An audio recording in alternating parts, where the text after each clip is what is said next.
right. I'm sitting here with Mr. Steve Moore. And now, Steve, we worked together for going back 2 years. Really. 2 years, I want to say. Well, longer than that. This goes back, yes, this goes back a number of years. Yeah. That's right. The Build Back Better, we defeated that. Yeah. Now we move forward and we're going on offense. Yep. And of course, the big, beautiful bill just passed this July.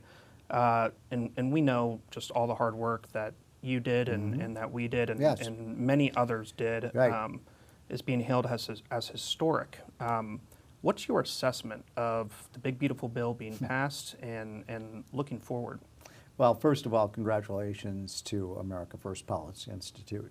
We loved working with you guys. You were instrumental in putting that coalition of people on Capitol Hill and all the interest groups, and it was just fantastic, and you did a great job leading that, so congratulations. And I'm super bullish on that bill. It wasn't everything that we wanted. There were a few things like the 15% corporate rate, and I'm not a big fan of the SALT deduction, and we had to make, but look, we had to make compromises along the way. But this was a very good, strong, free market conservative bill.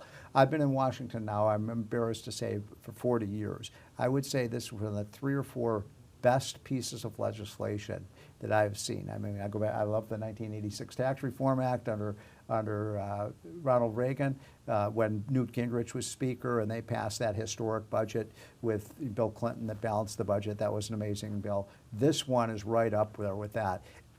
And I want to remind your viewers and your patrons that, of course, everyone knows about all the good tax provisions in this bill, and we can talk a little bit about that.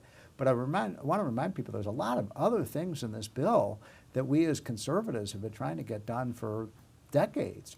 You know, how about getting rid of NPR? How about the fact that we have the biggest increase in funding for school choice in history? How about the fact that we vastly expanded health savings accounts so people can have control of their own health care dollars? How about the fact that we got rid of, remember, the electric vehicle mandate? I mean, there are dozens. I could spend 20 minutes talking about the things in this bill that people aren't even really aware of. So it was a tremendous victory. And I'm proud to have played a part of it, and I know you guys are, and you should. And incidentally, we go back to 2017 when the original bill was passed, and of course that was an amazing thing too. So I'm very happy. I'm very bullish right now. Now, you mentioned before the corporate tax rates, perhaps getting the corporate and personal rates down to 15%. Would you consider that being far more effective for economic growth than the current framework? I mean, we both know that there's more work that can, of course, be done, but how do you feel about just accelerating growth? So, first of all, this is a pro-growth bill. And let's not forget, I think, again, I don't want to insult your viewers because I think everyone knows this because you have smart people, but we were facing a $4 trillion tax increase next year if we didn't get this thing done. So failure was not an option, and that would have been catastrophic for the economy. I think my view on, I've always been a flat tax guy since I met Steve Forbes 20 years ago, and if I could wave a wand, that's what I'd like. Broad-based, low rates, get rid of all the deduction, make it as simple as possible. This moves us in that direction for sure. And so as we go forward, we're never done, right? Let's keep lowering those rates. One of the ideas you and I talked a lot about was, okay, if Trump's going to do a 15% tariff, how about a 15% corporate rate? So in other words, you bring something in the country, you pay a 15% tax. If you make it here, it's a 15% tax. So you kind of create a level playing field. Now, when we talk about, of course, Q2 GDP just came in at a surprising 3%. Wow. Is this a spike, or are these early signs of a sustained boom that's happening? We passed the one big beautiful bill. What's your take on that? Sure hope it's the beginning of something big, and I think it is. You never know. You never know with the economy. Sometimes you get these shocks. Like what happened in 2008. You don't expect it but no. Look, I think all the indicators are very strong right now. I mean, it's a really good picture. You've got low unemployment. You've got 8 million job openings. You've got pretty good inflation numbers. I'd like to see it come down a little bit more, but much better than it was under Biden, obviously. Consumer confidence, strong. Business confidence, strong. Stock market, all-time highs. I mean, what's not to like about this picture? Can Trump keep it going? well, if he can't, who could? You know, so I think I am bullish, and I think Trump is just getting started. And you know, we were joking before I came on, just that it's hard to even keep up with the things that Trump is doing. We tried to do a little thing, the top 10 executive orders that Trump, because he's done what, several hundred executive orders. Right. Yep. We had a hard time narrowing it down. So this is an exciting period. If you're this is, as I said, I got here 40 years ago. This is the moment I've been waiting for. You know, it seems you're absolutely right. Every single time you turn around, there's a new executive order that's coming out. President Trump is really trying to push and accelerate the economy so we can get to this 4% growth. Do you think 4% growth is a reality that we can actually achieve? I think it's a little bit of a stretch, but look, as our buddy Larry Kudlow would say, you know, the average growth rate for the U.S. economy over the last 100 years has been about close to 3.5%. So, you know, that's why you and I and so many others criticize the Congressional Budget Office, saying, oh, there's going to blow a big hole in the budget. Well, what are you talking about? It's going to increase growth. If we get to the 3% growth mark, we start to bend that debt curve down. We get more people working, paying taxes, businesses are more profitable, et cetera, less welfare payments if you got a healthier economy, for sure. Now, by the way, if we got to 4% growth on a sustained basis, which I think is a bit of a stretch, but I think it's possible, then all of a sudden the debt we actually start paying down the debt in 20 years. So that would be incredible. Yeah. And it certainly can happen. And I mean, with the especially, by the there. way, because the other thing Trump I mean, again, it's just one day after another keeping up with this thing.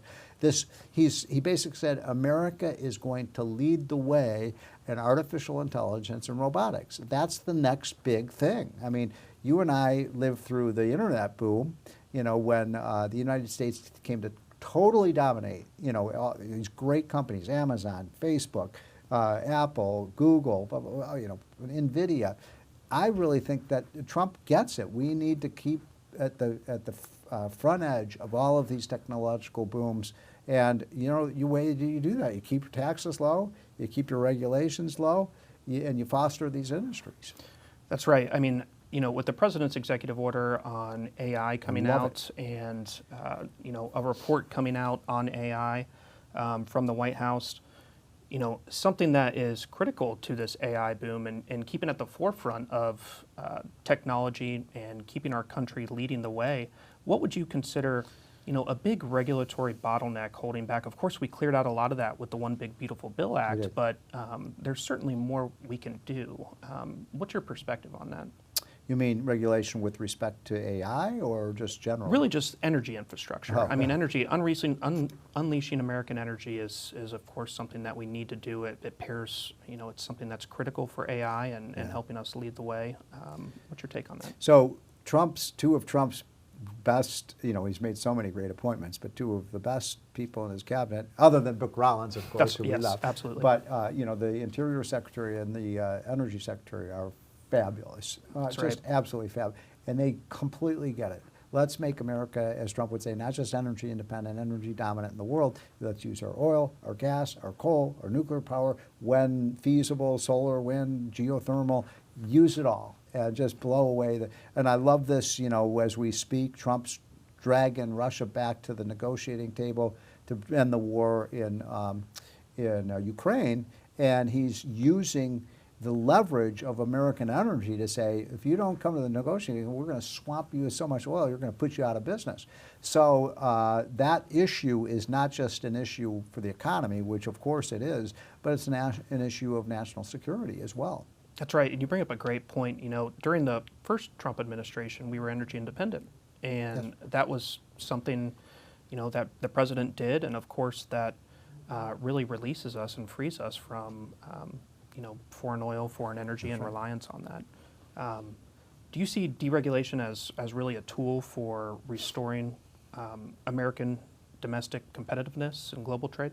You know, it's funny you should ask that because I give a lot of talks and speeches and a lot of time to small business groups, you know, and I always ask, you know, when I've got small businessmen and women in a room, I always ask, I said, you know, we've got a big hefty tax burden that you face, and then we've got this regulatory burden. And I almost without fail, when I say, okay, I'm going to do a poll of you in this room, how many of you say the tax burden is your biggest problem? And maybe 1 out of 3 would raise their hand. How many think the regulatory burden is the biggest problem? 2 out of 3. So the regulatory burden is strangling. It, you know, if you're trying to make it as a business, and you know, for anyone who's run a business, it ain't easy to make a profit. Somebody ought to tell Bernie Sanders that, you know, because he's never run a business. And so when you've got these excessive regulatory costs, that drives a lot of businesses out of business. So I'd say the regulatory burden is maybe even more of a problem and an inhibitor to business expansion than even the tax burden. Well, Mr. Moore, thank you so much for coming in, and we certainly always appreciate your insight. We're not done yet. I mean, absolutely. we passed this bill. Now we've got to build on this, and that's the thing with Trump. He's always in motion. So looking forward to our next endeavor. I want to work with AFPI on, okay, now what's the next step? How about indexing capital gains for inflation? That's right. How about that 15% corporate rate? How about we don't just get rid of all the deductions in the tax code and make it as simple as possible? I mean, Trump loves all of those ideas, and so we shouldn't view this as the end game. We should view this as, okay, we won the first quarter. Let's move on. Oh, absolutely. We have so much more work to do, and looking forward to it. Absolutely. You're a critical partner.